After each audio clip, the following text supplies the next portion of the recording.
Hello champions and future champions. Hello ChessMood family. GM Gabuzyan is here with you, and in this video we're going to make test coverage for the July month. On this position you are seeing a test position for the daily lesson. Material up, exchange the pieces. It's black to move now. We have an extra pawn, but there are several pieces of white on the board. When we exchange some of them, we are decreasing our opponent's chances for a counterplay, and as well making our extra pawn more sensible. Black here plays a wonderful rook b4 move. This is attacking the rook and the knight at the same time, and is forcing some exchanges. If white now take, we can take back, rook d8 and bishop d8. Now we exchanged pair of the rooks, which makes our life easier. Now we're going to advance with our a pawn. After rook b4, if white goes now rook d8, black plays another great move. I will even offer you to pause the video here and think about it. We can take rook a4 and exchange one pair of the rooks, but it's much better after rook d8 to play rook takes e4, and after white takes back the knight, we go knight c3. It's double attacking the rooks, and after rook e4, take, we not only exchanged pair of the rooks, but on top of that, pair of the knights. This bishop here is becoming very strong, aiming for this f2 spot. Black will try here to put this rook on the second rank somehow, and as well push the a pawn. It's a big advantage since very difficult for white to face both of these threats. Let's now go ahead to see the next position. This is a test position for the daily lesson, create more weaknesses. It's white to move, and by white is playing an endgame expert Rubinstein. Now we have a great pressure on b7, which is enforcing some of black pieces to be really passive. We need to get the second weakness, which black will not be able to face. And here white decides to play on the king side, going g4. It's a nice move. Now we're fixing doubled pawns on the g file. As well, in some occasions we're opening up lines for our rooks. If now black takes on g4, we play hg4. And it's a big issue for black. These pawns now are fixed. But the bigger issue is that our rook through h1 square can go to h5, to h7, another one can go to the h file, and we're going to make a huge pressure on these pawns. Meanwhile, black rook on a7 is completely out of the game. We will be bothering these guys with our rook pair, and gonna be really difficult for black to defend. For this reason, after g4 black is not taking. Black can play f4, but we have also a great continuation now. We go knight to c4, using the fact that there is no longer pawn on f5 and rook on e4 is hanging. Knight c4 move is winning a pawn. Now we threaten to play knight d6 check. That's why black has to control this square, going knight f7. Now white plays knight d2, and after some rook e8, we grab the pawn on f4, so staying with an extra one. And after g4, only reaction left is to play g6. Now white again plays a very nice move, going rook to g1 square, preparing some pressure on this g5 guy. And what's really impressive, that after knight f7, white has a great continuation now. I offer you one more time here to pause the video and try to find it. White here plays h4. Let's see what the idea is if black now takes. G takes h4, g5, g5. And white now goes rook to g7. Suddenly, black's position is absolutely lost. What is the issue? With the price of a pawn, which is temporarily sacrificed, from b1, our rook is getting to g7, making big pressure through the 7th file. Now black king will have issues as well. For example, if now black goes something like knight to h6, we can take the c6 pawn, since there is a pin through the 7th rank. If after rook g7, black tries to protect this knight and goes rook to e7, with the threat of knight e5 check and take this rook, white goes king f4, another very nice move. Soon we're planning to play f3, rook goes to h2, and we can take this pawn. Meanwhile, black's position is super passive, rook on a7 is out of the game. So for this interesting reason, white is winning this position. And after h4, if black now goes f takes g4, we take back with the rook. Rook g4, king g4, pawn takes h4 and king h4. What has happened? Now black is getting this isolated pawn on g6. King and the rook are stuck to this pawn protection. White king will be making a pressure here. As well, we can try to advance in a center with f3, e4, and creating a passed pawn with e5 move. So, with the beginning g4 move, in this interesting way, white is creating a second weakness and winning this game. Let's now go ahead to see our next example. This is a test position for a daily lesson, sudden queen trap. It's white to move now. If you tried to trap opponent's queen with rook b1 move, it's working out but not as well as another continuation. Let me show you what happens here. Knight c6 and rook b3. Now if black takes the knight on a4, rook b8 check is winning the queen. But after rook b3, black can play queen a2. Rook b2, queen a3. If we go now rook b3 and rook b2, it's being a draw. White can try to go h4 now and attack this queen with rook h3 move. But black has rook b8, rook h3 and queen takes b2. Even though after knight b2 and rook b2 we're still having an advantage of an extra queen, black has a compensation of a rook, knight, our king is in the center, and black may be getting some activity. Instead of playing this way, white has a much better continuation. At the beginning, white can go h4 and rook h3 threat is unstoppable. This queen has no escape squares. Knight on a4 is protected.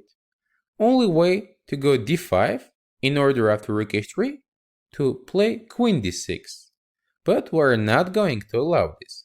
After d5, we play now c5, closing this diagonal. And here we're playing to go rook h3. There is no way to save the queen, and white is winning. I hope once you are going to trap your opponent's queen and enjoy this feeling. Now, let's go ahead to see the next position.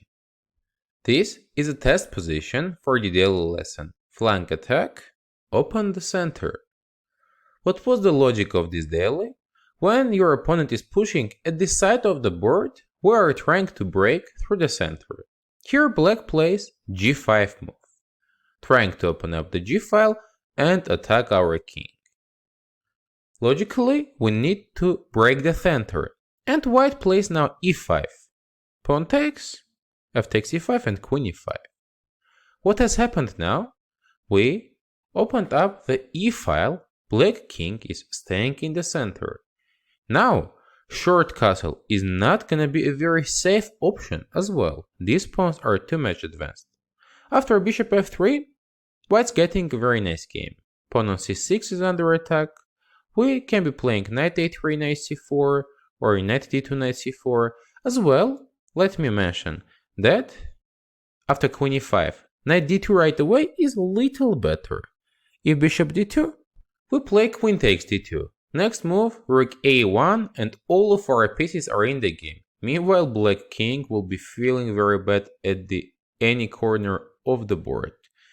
Queen side is crushed because of these pawns, and as well king side is not safe because of these advanced pawns. So, with the e5 move, after a g5, white is getting a very nice game, opening up the center. Let's now go ahead to see the next one. This is a test position for the daily lesson h-file mate. We were learning different spots when using the long diagonal and the heavy piece. One of the sides was checkmating opponent's king.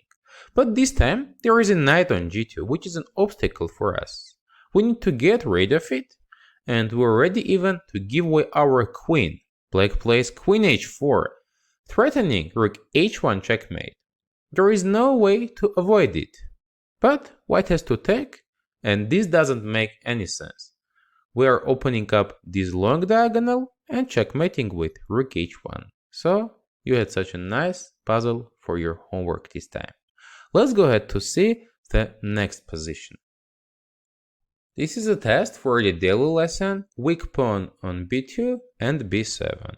We were learning some spots when one of these pawns is hanging in some typical ways. And here it's a great chance for white to double attack the bishop on h5 and b7 pawn with queen d5 move. Now we are attacking these guys. If black goes back, of course we're winning the pawn on b7, staying with an extra pawn. And if after queen d5, black is trying to save the pawn and playing bishop f3, we take back with the queen, and after some c6 move, white gets an advantage with bishop pair. So we're manipulating the fact that pawn on b7 is hanging and forcing black to give away bishop on h5, which is also bad for them. Let's go ahead to see the next one. This is a test position for the daily lesson, the Epaulette mate. It was an interesting mating topic when we are attacking our opponent's king surrounded by their own pieces and mating it with the rook. Now, white goes bishop to d3. What's the trick? That if black plays knight d3, queen g6 check is winning. After pawn g6, rook g7 is a beautiful checkmate. After bishop d3, if black goes queen to c1, this doesn't make sense. We play king g2. If now black takes, it's the same, queen g6. And if black goes rook h7, our bishop is also in the game already. So we can play bishop take g6. Pawn take and queen g6 check, followed by a rook h7 or queen h7 checkmates. Let's go ahead to see next example. This is a test position for the opposite bishop battery queen plus bishop. Let me mention that this game is played by Adams Michael as white against world champion Magnus Carlsen by black. And here, white is making pressure on the king side. Black king is weakened, we have more space, little better pieces, black rook on a8 and queen are partially inactive. Now we need to make use out of our bishop, and white is taking it to the dangerous diagonal to create a battery, playing bishop f3. b5 and bishop d1. b takes c4, b takes c4, and after bishop h4, which is not making any sense, white goes bishop c2. This is absolutely winning. If black now tries to go f5 in order to close this diagonal, we have a very nice move here. You can pause the video and try to find it. White goes rook to g6. Since after pawn takes c4, rook h6 is a checkmate. With rook g6, we are increasing the pressure on the king side. After king h7, we go next rook to g1. Now this pressure is already decisive. And if black now takes the knight on e4, we play queen e4. We are threatening several discovered checks with our rook, and this position is absolutely winning. There is no way for black to defend. So with the beginning bishop f3, d1 and c2 maneuver, creating queen and bishop battery, white is winning this game. Let me one more time mention, it's very important in opposite colored bishop situations, try to attack. Since when you are attacking through the light squares, opponent's bishop is absolutely useless, and basically you're attacking with an extra piece. Now let's go ahead and see our next position. This is a test position for the daily lesson Paralyzing Pawn. White now is missing an exchange and a pawn as well. But black's kingside pawn structure is destroyed, many holes, we have this great bishop, dark squares, and the most important thing, black pieces are super much paralyzed on the queen side. Let's think how to limit them even more. If we now go d6, it's not so good. Black is getting an option to play b6 and use this long diagonal for the bishop. For this reason, at the beginning, we play a little differently. We're beginning with b6 move. and now these guys are dead. If black tries to play a logical move d6 in order to develop these pieces, now we have a nice replay. Let's not forget that dark squares are very much weakened, and we go knight a4. What is the issue? If now black takes, we take bishop e5, queen is trapped and rook is under attack as well. So when we go knight a4, next we are threatening to take, rook will be hanging as well to play queen c3 and use this diagonal. This seems to be very dangerous for black as well, and that's why playing d6 is not an option. After b6, if black takes pawn d5, we go knight d5. Next we are going to play knight c7. This will be a paralyzing knight. As well, this diagonal is being opened, so black king will be destroyed very soon. That is the reason that after b6, black is going something like rook d8, trying to keep the pawn chain. And now we play d6. And after a5, knight a4. Our pawns and the knight are blocking all of opponent's pieces. Now white is going to take queen to this diagonal, through e1 and h4, and it's gonna be decisive. So white is winning. Let's now go ahead to see the next example. This is a test position for the lesson, Paralyzing Pawn, Pawn Sacrifice. It's a continuation of the previous topic. This time, we're going to see an example when one of the sides is sacrificing a pawn and by that paralyzing opponent's pieces as well. Now it's black to move. If we play something like bishop e7 or bishop c5, white's going to play d3 and get some king's Indian pawn structure without a bishop. But if we now go d3 on our own, queen d3, take and take, white's getting this bishop without options to go through this side. As well, pawn weakness on the d file. These pawns are going to be limited. We are getting nice outpost on d4 square, and because of all of these reasons, black compensation is much more important than the absence of a pawn. We go now knight d4. As well, we are threatening to play knight c2 check and take the rook. If here white goes knight a3, we can take it and still play knight c2. But as well, let me mention that after knight d4, white is in a big trouble. If white goes king to d1, we can play knight to g4 this time, threatening knight f2 check. Only way to survive this is gonna be rook f1, but now we take the pawn on h2. So, on top of having these bad pawns, white is now getting a pawn loss as well. For this reason, the d3 idea is working out perfectly. As well, let me mention that if at the beginning white takes with the pawn, we go knight b4, still threatening knight c2 check and knight d3 as well. If white plays knight a3, we can take on d3, get a monster knight and king is staying in the center. King f1 and bishop c5. Black is absolutely winning. And if after knight b4 white castles, we still go knight to c2 and we're staying with an extra rook, so taking the rook on a1. In this way, with d3 move, black is sacrificing the paralyzing pawn and getting a very nice game. Let's go ahead to see the next one. This is a test position for the daily lesson, regrouping the pieces. What it means? That we're not satisfied with the current setup of our pieces and we're trying to make some improvements. Here it's white to move. If we try to go something like knight f1 in order to bring this knight to g3, play on the king side, black can here play queen to d7 and suddenly pawn on a4 is being lost. For this reason at the beginning, we go queen to d1. What's the idea? If now black goes queen to d7, we can play b3. Bishop is going to b2. Queen d7 is useless. After queen d1, if black plays bishop c7 in order to activate the a8 rook, we still go b3. Rook a8 and bishop b2. In compared with the first position, we have now a logical pawn structure when the pawns are protected each other, not the queen, and as well, bishop on c1 is being developed through the long diagonal. After rook e3 and rook e3, white has a positional advantage. We have nice pieces, good bishop, and some potential game on the king side. With this interesting way white is regrouping the pieces. Let's now go ahead to see the next one.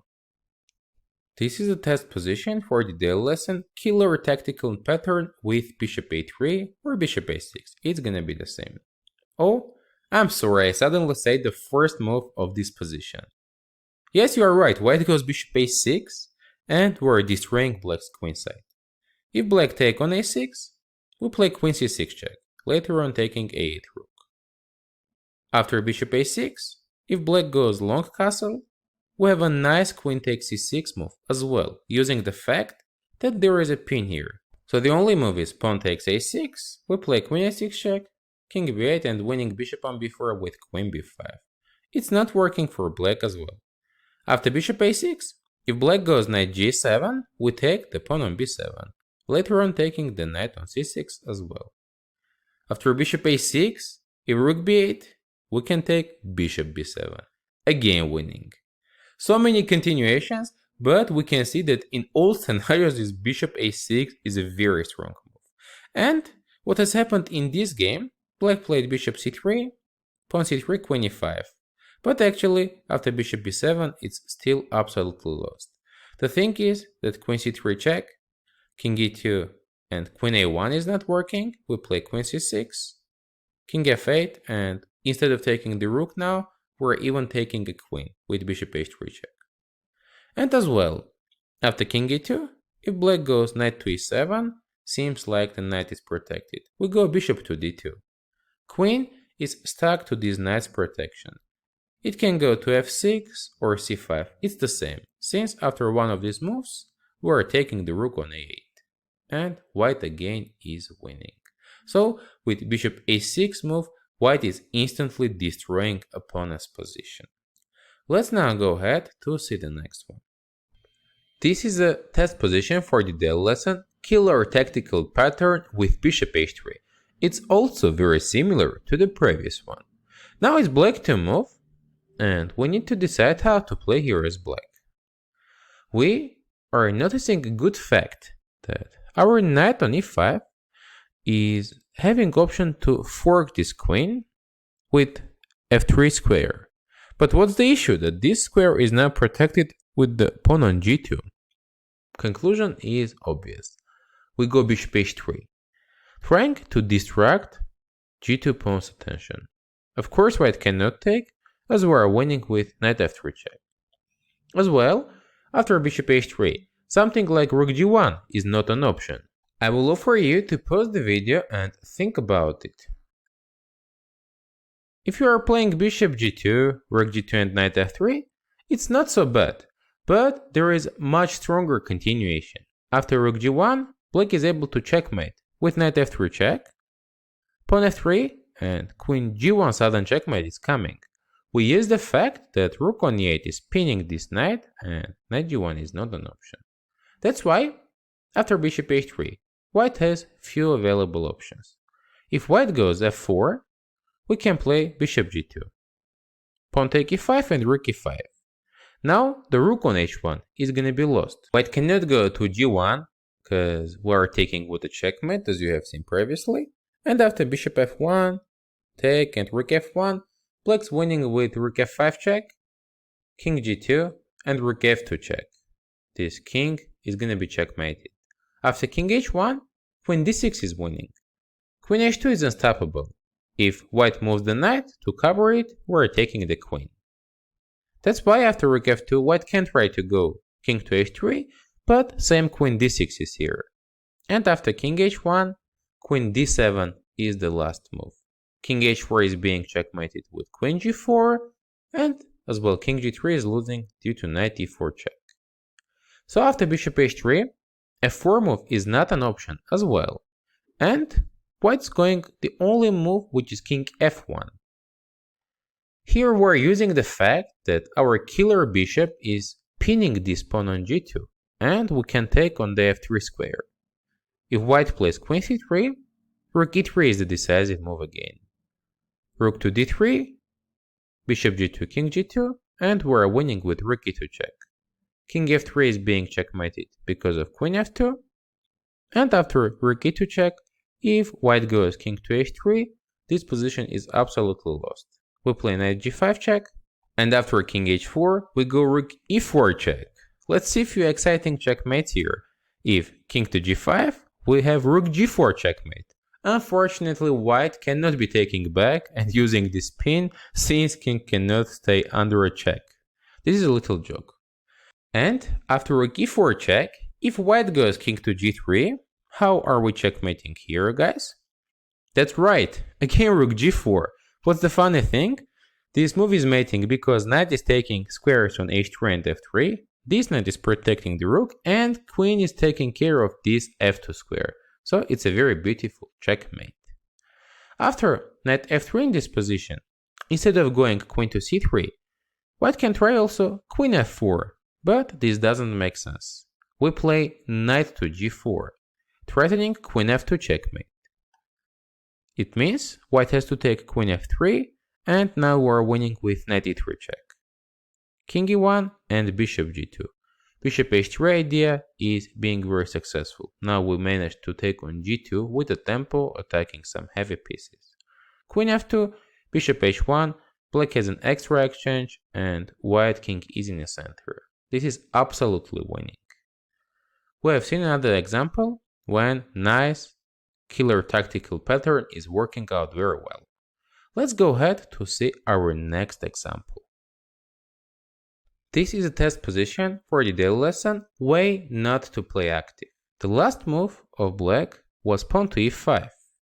But it's now too early, black pieces are not prepared for this. We are always looking for some active, nice attacking options, but in some occasions we need to figure out our pieces are not prepared yet, and here would be logical for black to play something like e6, having a solid position. Meanwhile, back to e5 move. Now white is using the fact black king is in the center, through the e file this pawn can be hanging. We go rook to e1. If black plays knight c6, we have d4. Knight b6, bishop b5. There are too much attackers on these e5 squares. If black tries to destroy the knight, we take queen f3, now c6 is hanging as well. It's a very bad position for black. As well, after rook e1, if black tries to go f6, same d4 is leading to very nice positions. We are going to break this pawn chain, take on e5, king is still in the center, and because of early e5 activity, black is being punished. Let's now go ahead to see the next one. This is a test position for the daily lesson, weak pawn or weak king attack. Now it's black to move. We have a great bishop, very nice coverage for our king, and opponent's king is terribly weakened. Ugly pawn chain, lot of weak squares. This means we can try to use this, and playing now g5. We don't mind to open up our king a little bit, since it's gonna be much more sensible about white's one. If here white goes knight c4, we can take, and after gh4, we are using just opened diagonal, the long one and the dark one, going queen to b8. Now queen h3 threat is unstoppable and as well it's decisive. This means after g5, white has to take, but it's also a very sad picture. We take back with the pawn. If now knight c4, we go rook f6 check. King e2 and queen e4. Out of a sudden, in a few moves, black pieces are creating a very strong attack on this absolutely naked king. Knight d2, queen g4 check. King d3 and taking the pawn on g3. We're getting two connected passed pawns. Opponent king is in the center, absolutely winning position for black. If after fg5, white tries to go king to e2, it's very similar to the previous one. We go still rook f6, and if queen d3, in order to prevent queen e4, we can play now queen e6. Same queen g4 is coming, either this king is going to be checkmated, or we're winning taking this pawn and advancing ours on the king side. Let's now go ahead to see our next position. This is a test position for the daily lesson, my Godfather's favorite lesson. What was it about, guys? When we're having all of our pieces ready for the activity, we should take a risk and go for this. Now is black to move. Meanwhile, the pawn quantity on the board is equal. I cannot say the same about the pawn quality. White has blocked pawns on the queen side and some unclear pawn structure on the king side. Meanwhile, black has 3 monster pawns in the center. And with d4, followed by e3, black is creating connected passed pawns very much close to the promotion square. Rook cd1, e3. Black is absolutely winning. What is the thing? That after taking on e3 and taking back, white is not able to take on d3. Since we play rook d3 and e2, followed by e1 promotion. As well, otherwise, after e3 move, black is winning either way. So, with d4 and e3 advancement, black is creating decisive advantage and finishing off the game. When you feel your pieces are ready for it, don't be scared and be brave playing the active moves. Let's now go ahead to see the next position. This is a test position for the daily lesson, Backrank plus X-ray. Here, black is playing rook d8 and the question to you was whether it's a good move or not. If you think it's not, because of rook c6, rook d5 and rook d8 check, with the checkmate, you are right. But what is the issue? That after rook takes c6, black is using the weakness of the back rank and playing queen d1 check. After queen d1 and rook d1, we are decided who is mating firstly, after knight d1 with rook e1. So this means that the beginning rook d8 move is a good one, bringing a piece into a game with a tempo. After something like queen b3, take and f6, black is having a better endgame. White pawns on the queen side are doubled. We're going to play rook to d5, to b5 and make a pressure on them. Let's now go ahead to see our next position. This is a test position for the daily lesson, to castle or not to castle. The last moves played was rook h3 by white and queen a5 as black. Now, knight d4 is a threat, this pawn is hanging. We go here, king f1, denying the castle option. What is the thing? Our king is gonna be very safe on f1 as well.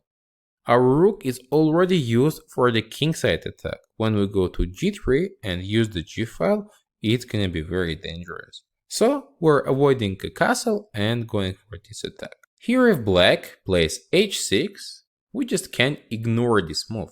Going queen to e2. Why it's working out?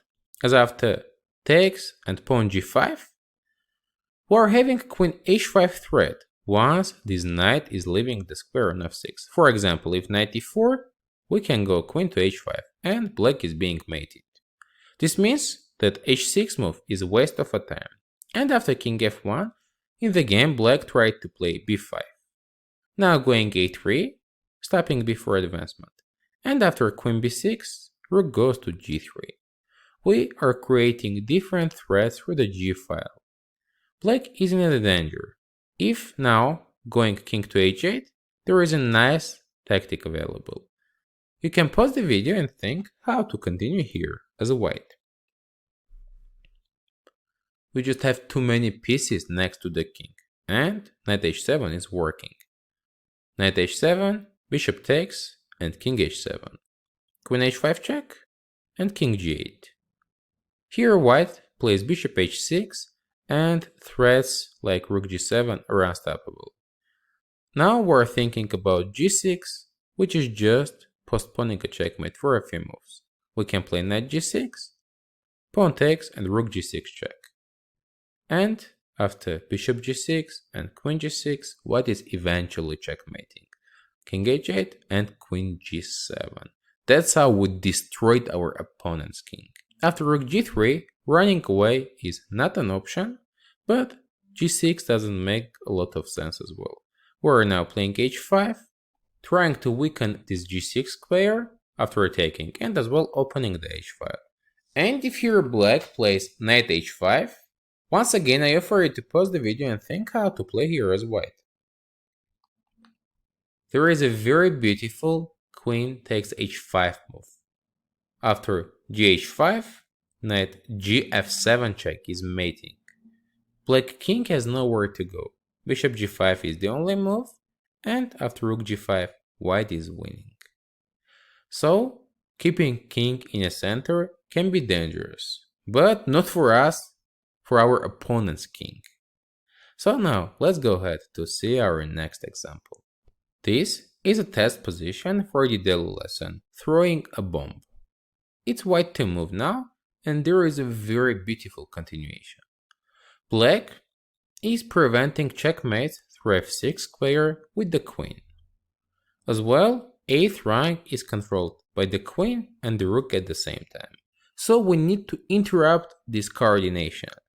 White here plays wonderful bishop c8 move. Very exciting one. Let's see what happens after all of the continuations.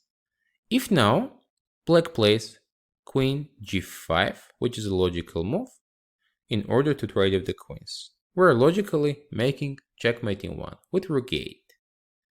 After bishop c8, if black captures this bishop with rook, we're playing another wonderful rook e8 check.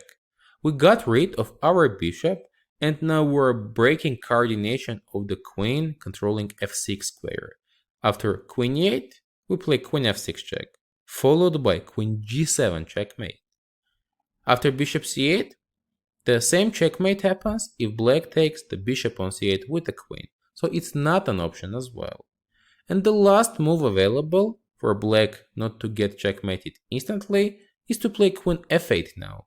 You can pause the video again and think how to win here. We can be playing rook e8 and checkmate with queen f6, but it's more beautiful to do the same with the tempos. So queen f6 check, if king g8 bishop e6 is mating, and after queen f6, you have already seen what happens if black takes. We play rook e8 check, queen f8 and rook f8 checkmate. So, with the beginning bishop c8 move, we are breaking the coordination, throwing this bomb into opponent's camp. Let's now go ahead to see the next one. This is a test position for the daily lesson. Exchange opponent's bad pieces. Sounds funny, isn't it? If you haven't seen this daily, go and check it out, as otherwise you will not understand what's going on here. White now is exchanging this terribly bad bishop on c6, limited by their own black pawns. What is the purpose of this? When we go bishop b5 and black decides to take, we take with the rook. Suddenly the pawn, which was feeling safe previously, is becoming a huge weakness. White is going to increase the pressure to the b file, and this pawn will be lost soon. For this reason, we are paying this funny price, exchanging this ugly bishop with our good one. If now black goes knight f7, as it happened in the game, white takes, and after pawn takes on c6, still playing queen b2. We opened up a b file, there is a fixed pawn weakness on c6, as well we can use the a6 square for our queen or the rook, in order to attack these two pawns. After knight d8, white decided to intrude the rook through the 8th rank and played rook b8. It's leading to a huge advantage because of big activity for white. With bishop b5, we are exchanging this locker and getting a good game. Let's now go ahead to see the next one. This is another very similar to the previous one, daily lesson. Test for the daily exchange the defensive piece. It's white to move here. If we pay attention to opponent's pawn structure, we can see that pawn on d6 is vulnerable, and we're happy to take it. There are two defenders at the same time. And when we play now bishop to g5, we are trying to exchange both of them. If black plays queen e2, bishop e2, bishop g5, pawn g5, and rook d8. Now this rook is staying very passive and pawn is under attack. As well, we have a concrete resource of c5 move. Black cannot take, since the rook is hanging, and with c5, white is obtaining a big advantage. After bishop g5, Black tried to play f6, but it's now weakening this diagonal. It's weakening the pawn structure because the 7th rank is now a little weakened, as well limiting this bishop future abilities to go to f6. So, when Black is denying this, we now play bishop f4, still exchanging the queens, which was also a defender. And after queen e2, bishop e2 and rook d8, White has a very nice position after rook h1, bringing the last piece into the game and attacking this weakened pawn. Let's now go ahead to see our next example. This is a test position for the daily lesson, opposite colored bishop's attack. It was White to move here, and the goal was to figure out concrete move and as well further idea. We have learned that when we have opposite colored bishops, we need to attack, since when we're attacking using our bishop's power, opponent's bishop is useless in the defense. This means we're attacking with an extra piece. White is supposed to create the attack here with b4 move, advancing the pawns and trying to open up Black's king's position. After bishop e3, it's very much logical to play c5, even sacrifice the pawn, but this attack will be decisive. After taking on c5, White's position is absolutely winning because of bad position for the Black king. If you were carefully watching this video, you noticed that it's already second time when we see opposite colored bishops attack, and the main concept is to attack opponent's king since we're having an extra piece. Now let's go ahead and see our next example. This is test position for the daily lesson, Decoy the King. It's an exciting one, and in this position, where Black is missing an exchange, there is a wonderful available move. We are taking this king into the forest with queen h4 move. Now if White is not taking this and going back, we take on f2, staying with an extra piece. So if White wants to try to survive this, they can take the queen on h4, but it's leading to a very beautiful trap. Knight f5 check now, and king is finally lost after king g5 move.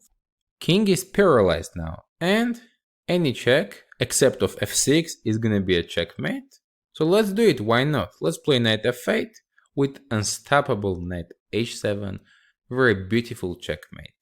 Sometimes we take a responsibility to invite our opponent's king into middle of the board, and if you are doing this, please be so kind to successfully checkmate it.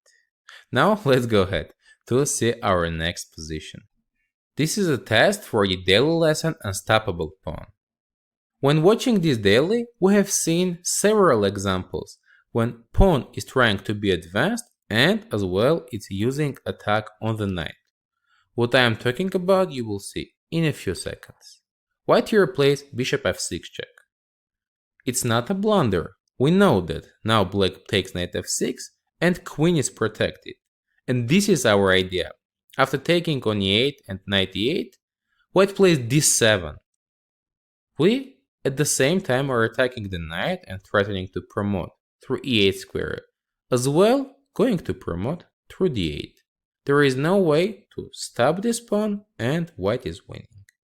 At the beginning, after bishop f6 check, if Black goes king to f8, in order to protect the queen, we have bishop g7 move. King g7 and queen e8 is again winning, since we're staying with an extra queen. I hope you're getting unstoppable pawns in your games and successfully promoting them. Meanwhile, let's go ahead and see our next example.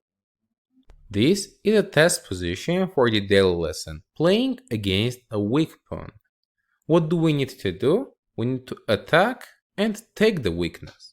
It's White to move, and Black has a very ugly pawn chain. c6 pawn is most vulnerable one, cause on top of the knight, it can be attacked by White's queen. White here goes queen to d1, taking control over d file, which is not the main idea.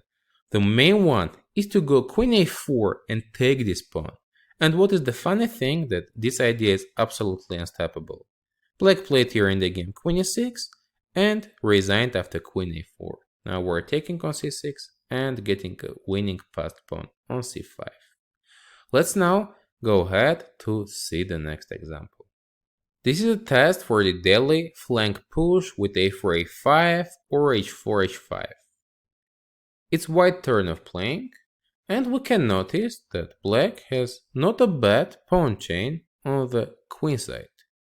When we see some benefits for our opponent, we're instantly trying to get rid of them. White now goes a4. Very nice move, trying to break this pawn chain. After b takes a4 and rook a4. We activated our bishop and rook at the same time. The good news is they are both aiming at the weakness on a6. This pawn is gonna be lost now. And if here black plays a5, we can go rook d a1.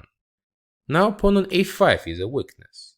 After rook a8, we can play knight to b3, and our pressure on a5 pawn with 3 pieces is gonna be stronger than black's defense with 2 of them. So white is taking the pawn and getting a very nice advantage. Let's now go ahead to see the next one. This is a test position for the daily lesson. Create weak squares pushing pawns. Now white has some pressure. Strong knight on d5. Black is having some issues with playing e6, as once we move the knight, pawn on d6 will become a weakness. Something like this can happen in the main line when we go a5. And the idea is the following. We are trying to play a6, exchange b7 pawn. Then we're gonna get a nice outpost on c6 square. Black cannot play a6 because we have knight b6, attacking all of opponent's heavy pieces. After a5, if black now goes c6, we can play knight b4. This pawn is under attack, and after something like bishop b5, we play a6. Now black cannot keep control over this c6 square. Taking will be a bad decision, because now after rook takes, we're also fixing the weakness on a7 spot. But after a6, if black plays b6 as well, still with knight c6, we're getting a very nice position. Either black has to give away the exchange, or remove the bishop, lose the pawn, and our position is much better. Now let's go ahead and see the next one. This is a test position for the daily lesson, provoking a weak square. It's white to move. Now we are trying to make a value out of our advantage on the queen side. We have more pieces, and bishop on g6 is out of the game. We play knight a4. Pawn on b6 is hanging. And the issue is that after b5, we can play knight c5, getting a very strong knight on the outpost. We provoke this b5 move and weakened c5 square. Now these pawns are gonna be a great subjects for an attack. White will open up the position with a4 and use advantage on the queen side. After knight a4, if black goes queen to d8, we still can insist that we want black to play b5 and continue with queen b4. Now rook a b8 is not an option. We can take queen takes and queen d6, threatening knight b6 move. If now b5, we go knight c5, and after queen d6, if black plays queen b7, here we go rook c1, now taking control over the open line. After queen b4, black has to play rook c b8, which looks very ugly, in order not to play b5, but we're playing here rook c6, and eventually forcing this move. b5, knight c5, and white has a great advantage because of very strong knight on c5 square. Let's go ahead to see the next one. This is a test position for the daily lesson, backward queen move. Now our opponent is having an extra exchange, but bishop on a1 is in danger. We can try to trap it. If white here plays queen to d1, we're managing to take this bishop, but instead giving away a lot of pawns. Black now plays queen a2, queen a1, queen a1, rook a1, and rook b3. Bishop on e3 is under attack, pawn on c4 will be lost as well. So we're not satisfied with this outcome. That's why, at the beginning position, white plays now with queen b1 move. And here is the difference. We still are attacking the bishop on a1, but protecting the pawn on a2 at the same time. If your black plays queen b1, we go rook b1, attacking the bishop. There are no squares to run away.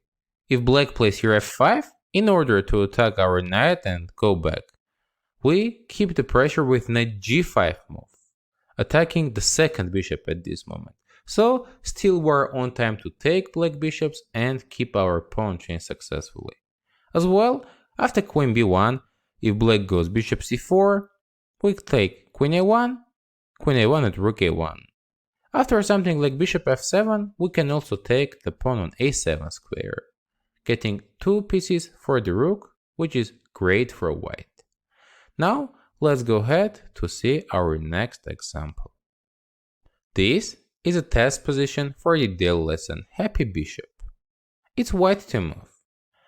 We are having some pressure because of space advantage on the queen side. But black's position is solid as well, and we need to make some improvements.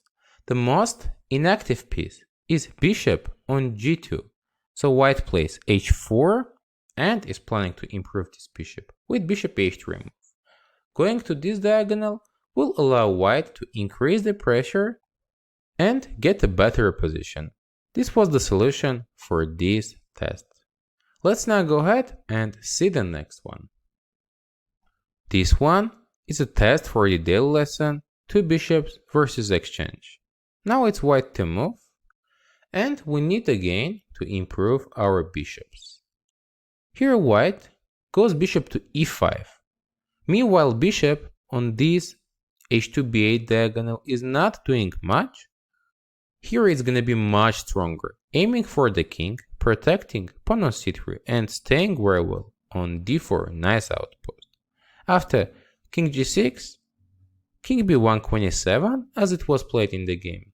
White goes bishop to d4, now attacking the pawn on b6 as well. And after queen e6, we play now c4, trying to exchange this d5 pawn and open up our second bishop. With this very nice play, white is obtaining a big advantage and eventually winning in this game. By the way, this was the last example for daily lessons test coverage for the July month. And I hope you really enjoyed this long video. GM Gabuzyan was here with you. Thank you for your subscriptions, likes, and sharing this video with your friends. We appreciate it a lot. See you next time during our next daily lessons.